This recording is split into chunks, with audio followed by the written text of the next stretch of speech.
En 2019, 145 cas d'exploitation économique des enfants sont recensés par l'Institut des filles de Marie Auxiliatrice dans 9 marchés du département de l'Atlantique. Ces chiffres interpellent. Il convient de réfléchir pour des actions de lutte contre le phénomène.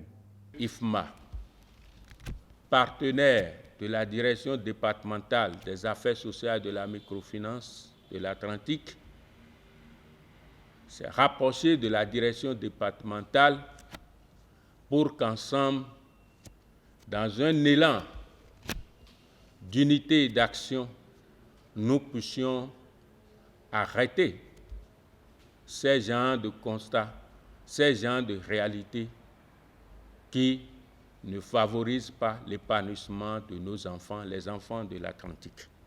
Nous devons savoir que pour l'autorité que chacun de vous a investi, a une autre main pour travailler afin que plus d'enfants soient exploités.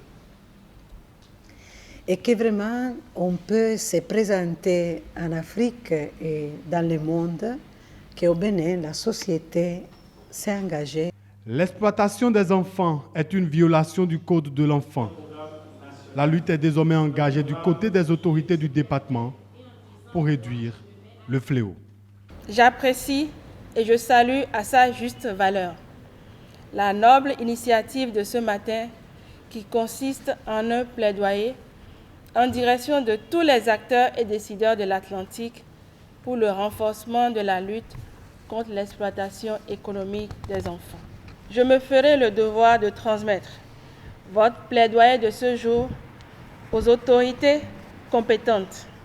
Je reste entière acquise à votre cause. À la suite de ce plaidoyer des organisations de la société civile, des dispositions pratiques sont attendues. Il s'agit entre autres de la prise d'un arrêté préfectoral sur l'interdiction de l'exploitation des enfants.